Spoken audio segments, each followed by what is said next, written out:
Okay, Dad, we're going to start out with the Woods family. You talk about the country club and what you remember about the Woods family. I don't know too much about the Woods family, but I know a little. Okay. And, Grandfather Woods owned a nightclub and gambling casino up in what is now called North Palm Beach. And he was also said that he had a few girls that worked there. The North Palm Beach Country Club? North Palm Beach Country Club, right. And what else did they do at the country club? They gambled. That was a gambling joint where they gambled. And ladies. And ladies. And then what about the Holmes family? Grandpa Holmes. Grandpa Holmes came down here from New York, and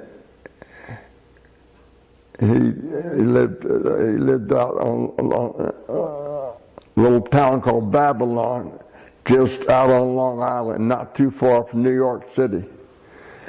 And he came down here by train in 1891, and he got off at Melbourne.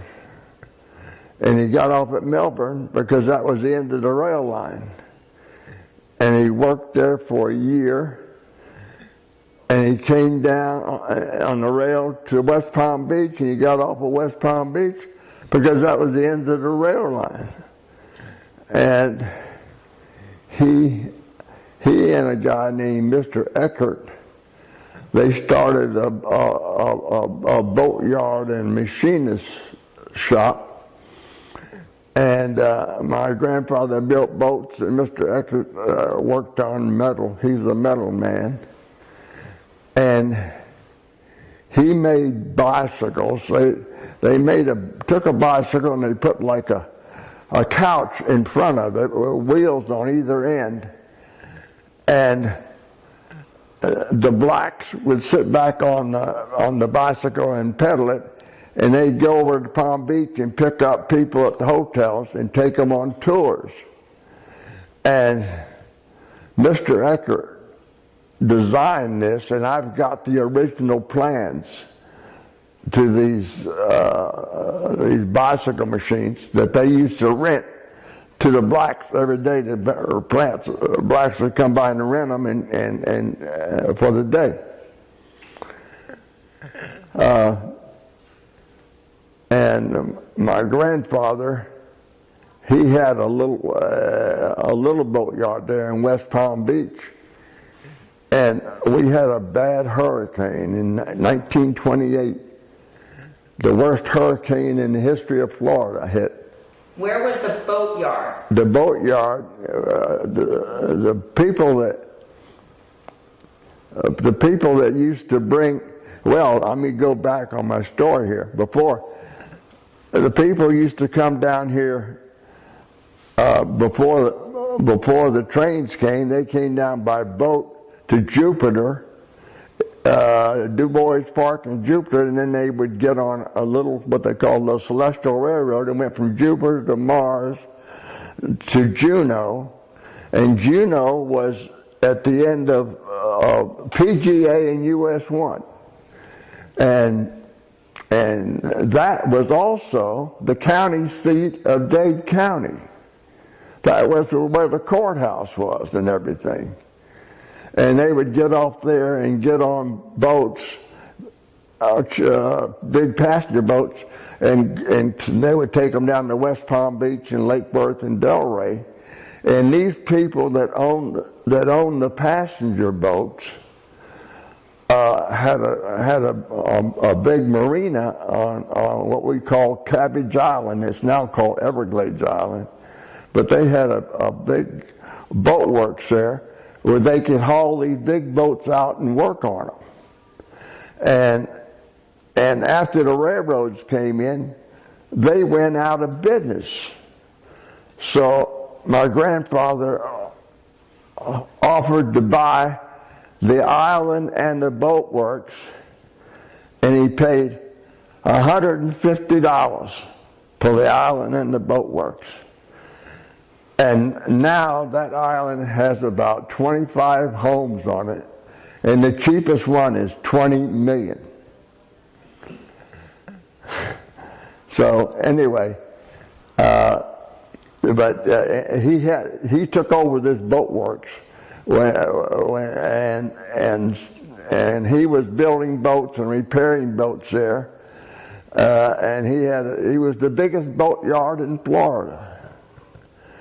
And the 28 hurricane came, and he had houses on the lake over on the west side of the intercoastal where we lived. He had houses, and our big house was over there, and the boats came across the lake, off the island, the big barges, and they knocked down his houses, and he went from the richest man in town to the poorest man in town overnight. He died 2 or 3 years later, and he started a small boatyard there on the mainland, and he died in an accident. He was sawing a piece of wood, and the wood splintered, and the splinter went through him and killed him. So then when he died, we moved from the big house there on the lake to a small rental house that he had up on 47th Street. My grandmother and my mother and myself, my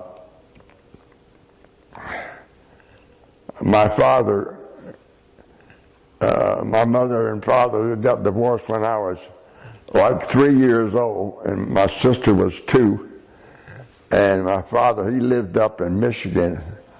I never saw him again.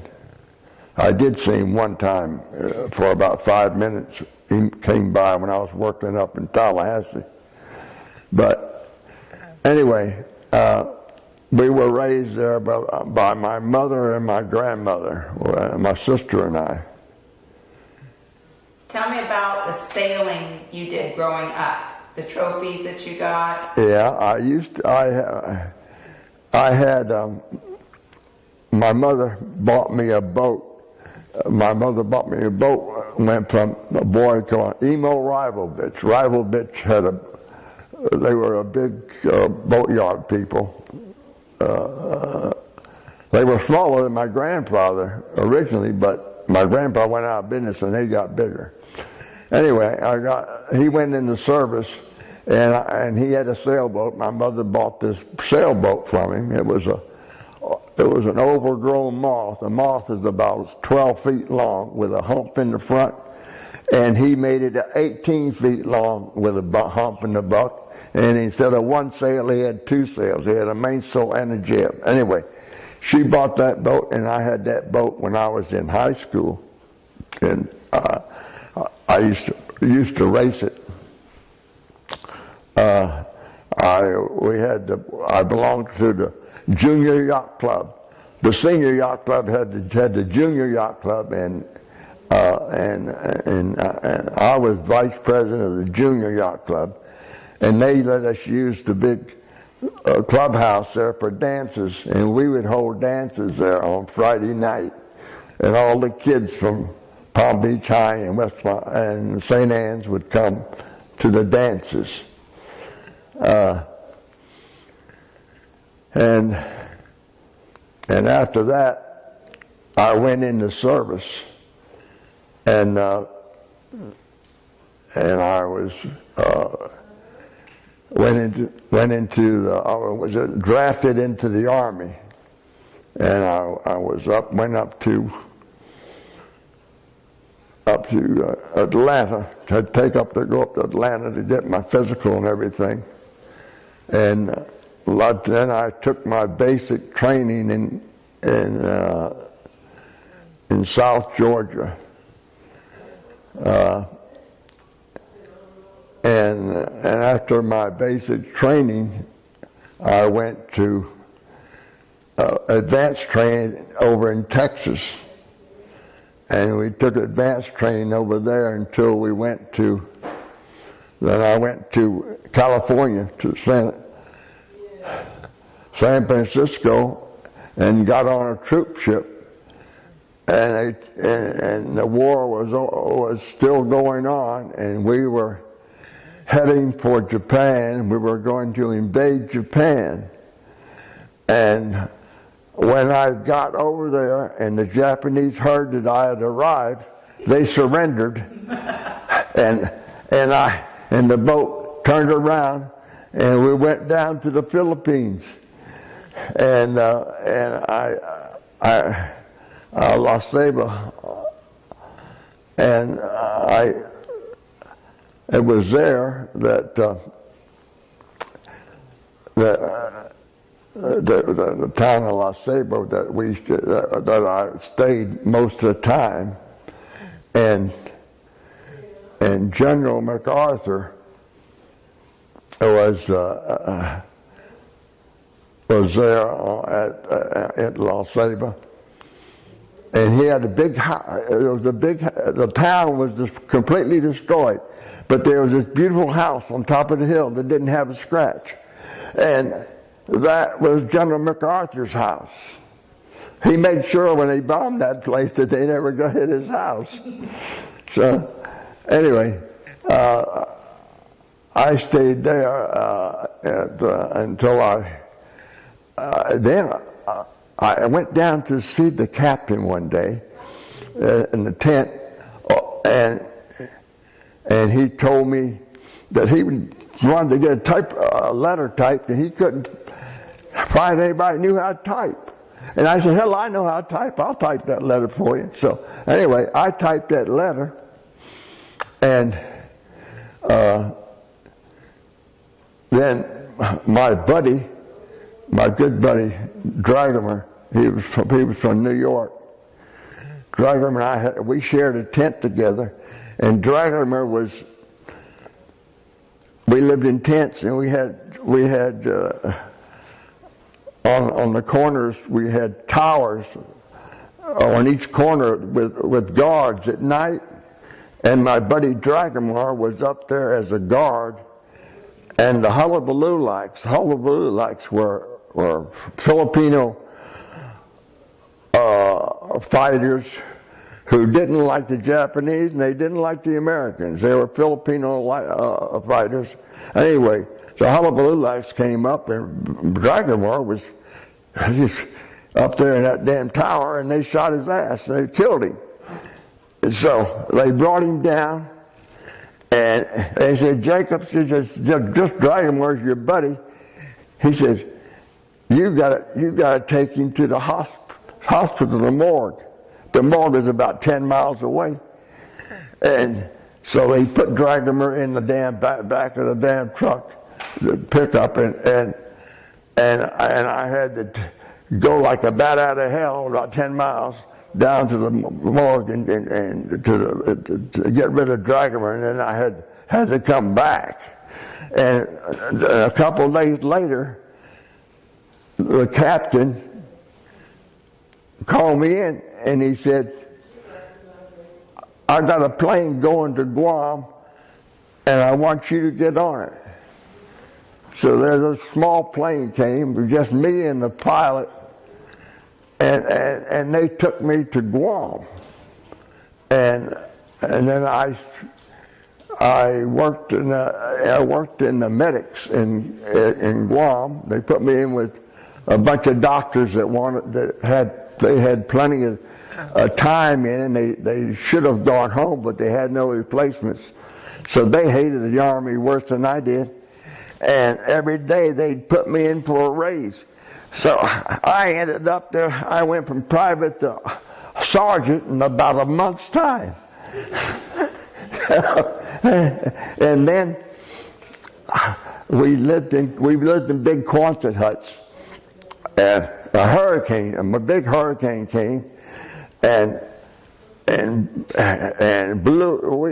we went into the mess hall, which was a big stone building, and we went in the mess hall during the hurricane, And when I came out, nothing was left in my Quonset hut, and my foot locker, my bed, everything had blown out. There was like everything was gone, and so they bought a ship in and loaded us all up on the ship and brought us back to the States.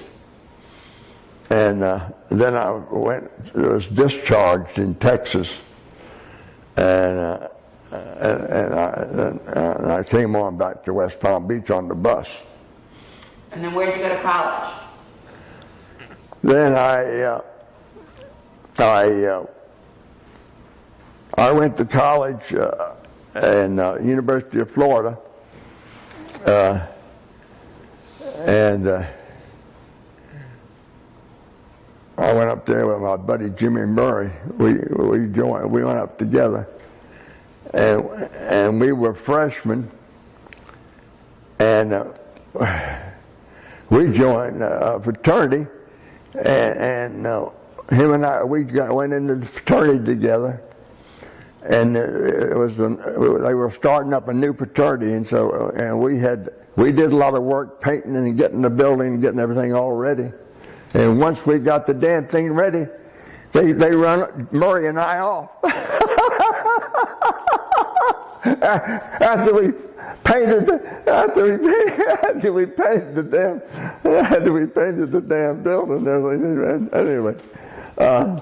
So anyway, I stayed at the University of Florida and got my degree.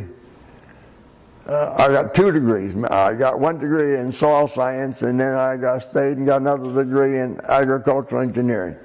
So I ended up getting 2 degrees. And then I came home, and I went to work with the Soil Conservation Service in Stewart, and I worked for them for a while, and then. Tell me about the banana plantation. Oh yeah, then I worked for them for a while. That's right. Before I worked for them, for my first job I went down to a banana plantation. I went down and from New Orleans, I took a boat down to Honduras, and I went to work for a banana outfit, and the plantation was way back from the coast. It was about 10 miles in, but to get there you had to go way around the mountains, and it was about 30 miles. By rail. You didn't have any roads, you had to go by rail. They had rails that would bring the bananas out on and put on the banana boats. Anyway, I went back in that banana plantation. I was a soil scientist. They wanted me to go out and find a new land for bananas, and they give me a map and a machete and said, "Hey, go in them damn jungles and find us some land." But then at the last minute they had to change their mind, change their heart, and they decided, well, they didn't need any more land right away. So I stayed there and just worked in the banana plantation and the harvesting of the bananas and stuff. Oh, and then I had I had to run some experiments. Fertilizer experiments on some bananas and stuff, but and tell me about. I did that for a year, then I came home. Tell me about Havana. Going to Havana with a multi-millionaire. Yeah, well, on the way down to Honduras, we stopped in Havana, and there were a couple of older gentlemen on there, and they asked me what I was doing that night, and I said I wasn't doing anything. I was going to stay on the ship. And they say, well, we're going to go into Havana. Why don't you come with us? And I said, well, I don't have any money. And they said, well, don't worry about money. We got plenty of money. So we went in there, and they told the cab driver, we went out to dinner and everything, and he told the cab driver after dinner, take us to this famous nightclub. And so we went to this famous nightclub, and it was closed. The last show was about over. So we went in there, and one of the guys I was with said, I want to see the show. He says, well, the last show is finished. He says, I want to see the show, put it on, I'll pay for it. Anyway, so they did. Everybody came out and put on, we were the only ones there. They put on the whole damn show for us. And later on, I said to the other guy, I said, who in the world? Who is this guy, you know? And he said, oh, he's a famous multi-million-dollar investor and stock man. Now, tell me the story about Mexico and going with Tony Coates to Mexico. Oh, well, yeah, Tony Coates is a buddy of mine. And he had a girlfriend that was going to school in Mexico, down by Mexico City. So that's right. So he talked to my mother. He said, your mother's got a new car. We can get your mother's new car and we can go to Mexico City. So I said, oh yeah, I was so dumb. And he said, oh yeah, that's a good idea. So we get in my mother's new car. And we drive all the way down through Texas and across over into Mexico City. And we got all to the mountains. We got down to Mexico City. And we went and saw his girlfriend. And she got me a girlfriend. And we went out, you know, and stuff. But after we left there, we were coming back, and they went by a lake, and we said, oh, that's a nice lake, let's go look. And we found out a place where they were renting boats, and I had boats. And so we told the guy, we want to rent a boat here and go out in the water. So we rented the boat and went out, and everything came back, and we said, well, thank you for the boat ride. We had a good boat ride. And he said, what do you want me to do with the boat? I said, I don't know what you can do anything. He says, you bought that boat. What do you want me to do with it? We thought we rented it. We bought it. And what did you do? Where did you have to park the car? Oh, and then we had to go to the damn hotel, and you couldn't park the cars outside. They'd steal the damn wheels off of them. So we had to park our car in the lobby of the hotel.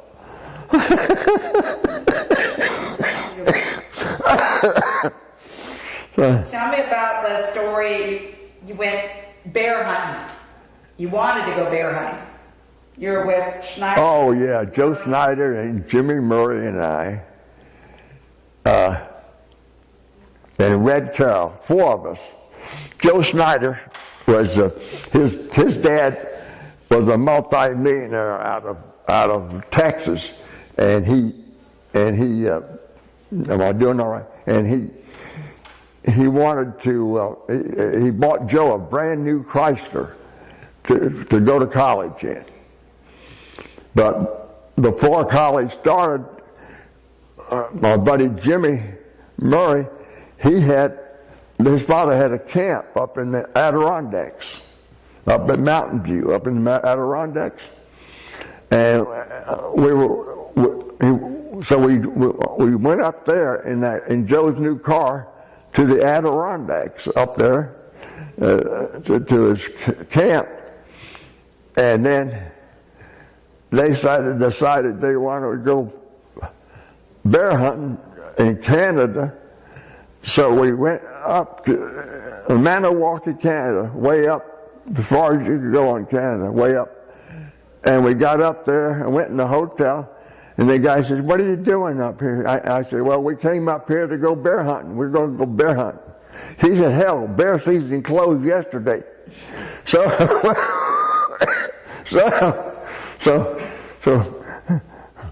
we went. We didn't have any money to stay in the hotel, so we went out and we found some haystacks, and we slept in some haystacks.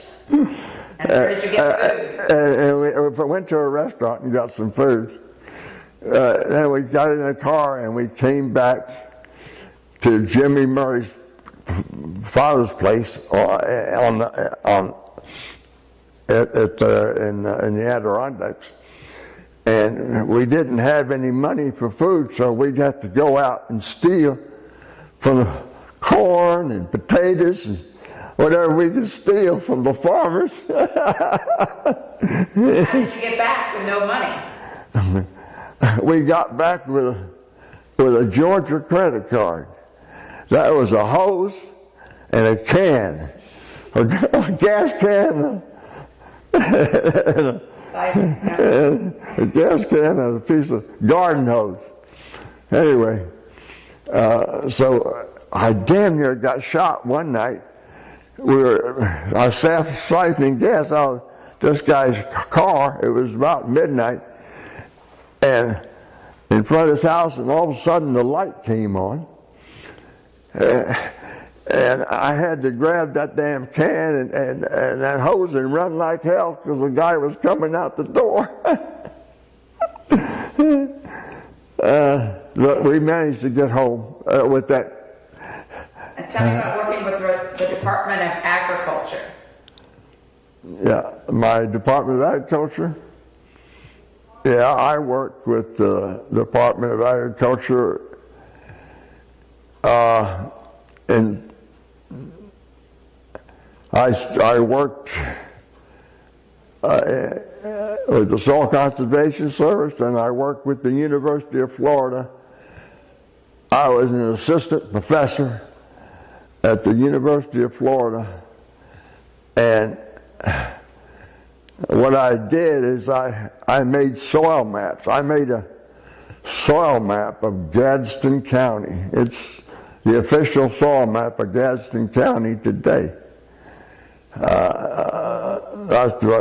had to give me some title. Actually, I was doing soil surveys, but they had to give me a title, so they gave me assistant professor.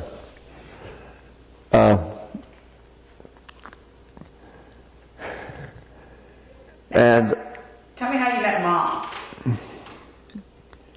Well, I met your mother because I heard they were having some dances at the church or someplace at the hall, and so I went to one of those dances and I met her at I thought it'd be a nice place to meet girls at that Catholic hall, since I graduated from a Catholic school. So anyway, that's where I met her, and she was in nursing school. And she was living the nursing school had a dorm where they lived right there, close to the hospital, at St. Mary's Hospital. That was on 48th Street, and I lived on 47th Street. That's where I was raised.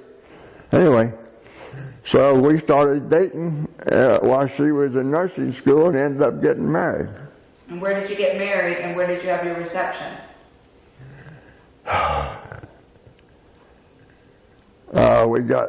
We got married in St. Anne's, where I went to school. St. Anne's, we got married, and we had the reception, I think, at the country. Uncle Lake's house? Yeah, I think we had the reception at Uncle Lake's house. That's right. Uncle Lake was Lake Lytle. He was a big-time attorney. He was a county commissioner. He was a county commissioner for 32 years. He was chairman of the county commission for 16 years. He ran this county. Uncle Lake ran this county for years. Anyway, when I got married, I had my wedding reception at Uncle Lake's house. He had a big house on a lake, on a freshwater lake south of town there. And So that's where we got married. Where'd you go on your honeymoon? We went down to Key West. Right, we went down to the Keys. And then you started working on the house that we grew up in. Tell me about that. Yeah. And then we came back and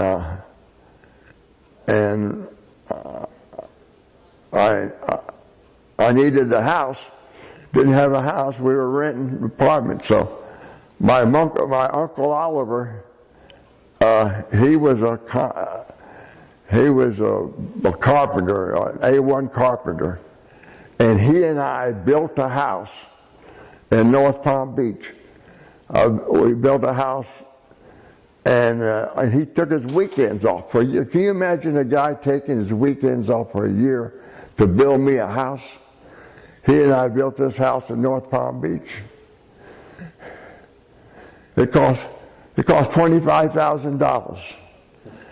I lived in it for 25 years and sold it for $400,000. 25 to 400, that's a pretty good return, isn't it? Yeah. Tell me about that you were on the planning board and MacArthur. Oh yeah, when I was in North Palm Beach, I went over to complain because they were going to try and change the zoning behind. There was commercial property behind my house, and they were going to change the zoning on it. So I went over to the board and I told them I didn't want that changed, and they said, well, if you don't want it changed, you better get on the planning and zoning board. We got a vacancy on the planning and zoning board. We'll put you on there. Well, I'll tell you why they did it later in a minute. But so I was on the planning and zoning board, and a guy named John D. MacArthur owned the whole beachfront for North Palm Beach. They had a mile of beachfront, and John D. MacArthur owned a mile of beachfront, and it was zoned for houses. And he wanted to change it to hotels and motels and things. And he had stacked the damn board with a bunch of people that worked indirectly. A real estate lady that sold him real estate, an architect that did architectural work for him, a land planner that did. Anyway, they all worked for him.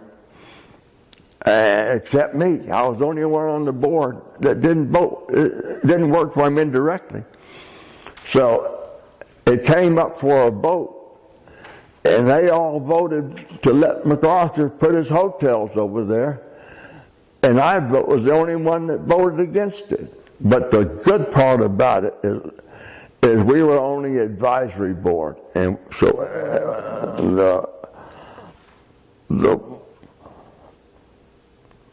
the main ones was the people up in the front office there.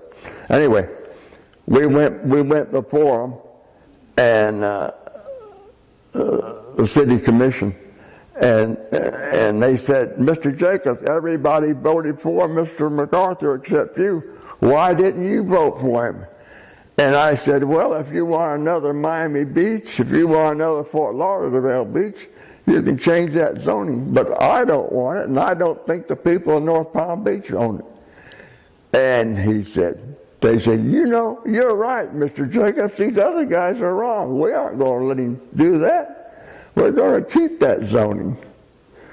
So I was working for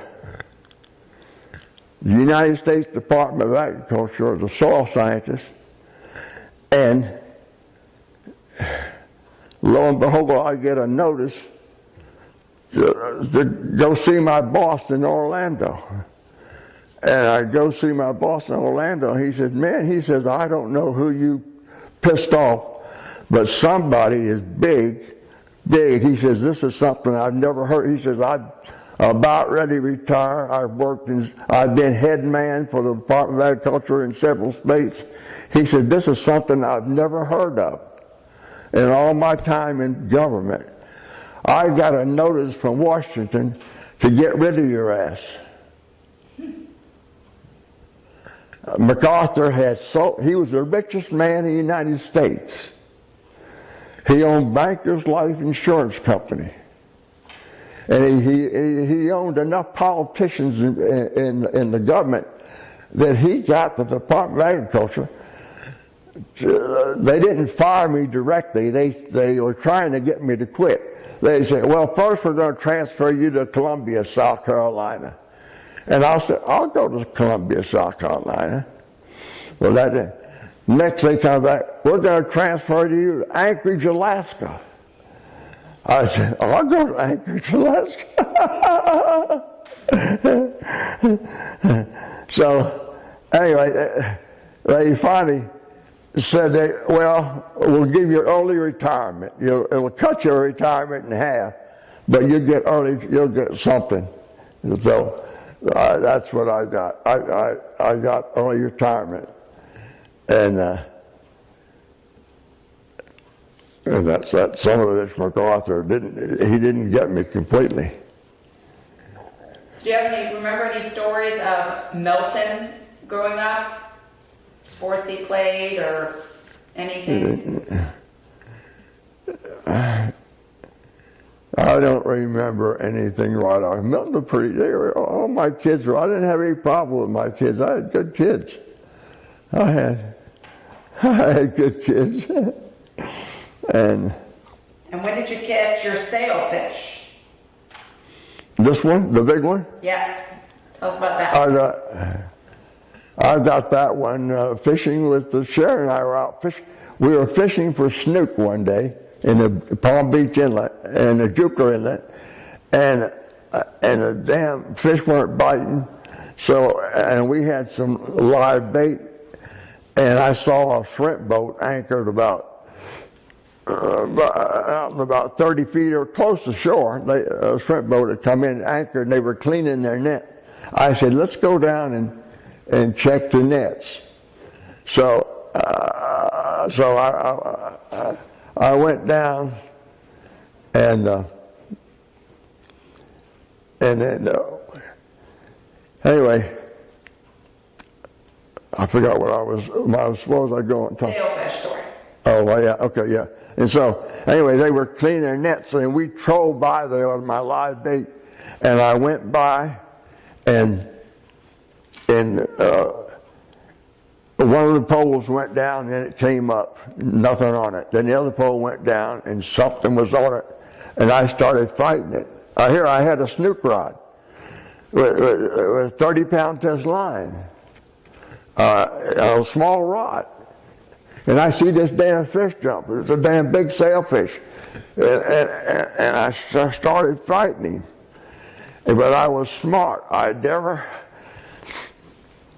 kind of followed him. I didn't fight him hard. I stayed behind him and just kept my line, and he kept jumping and jumping and jumping.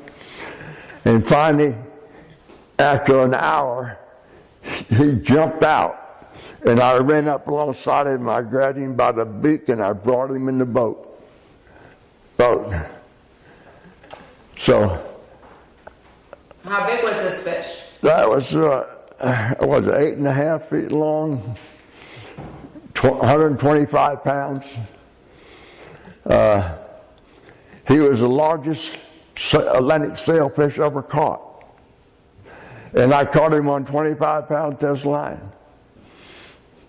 And I said, my wife said, she was driving the boat. She said, you want to fish anymore? I said, no, I'm tired. Take me home. She says, where's home? I said, just head for land. She says, I can't see land. The damn fish are taking us outside of land. So I said, well, just put it on west. Florida's over there someplace. So he put it on west and then came in and we finally got home. And what boat were you on? We were on my small, the Blue Boy. Blue Boy is only about 16 feet long. I think that's it, Dad. Do you have any other stories or memories that you can think of you wanted to add? No, I think I told enough stories for today. All right. Thanks, Dad.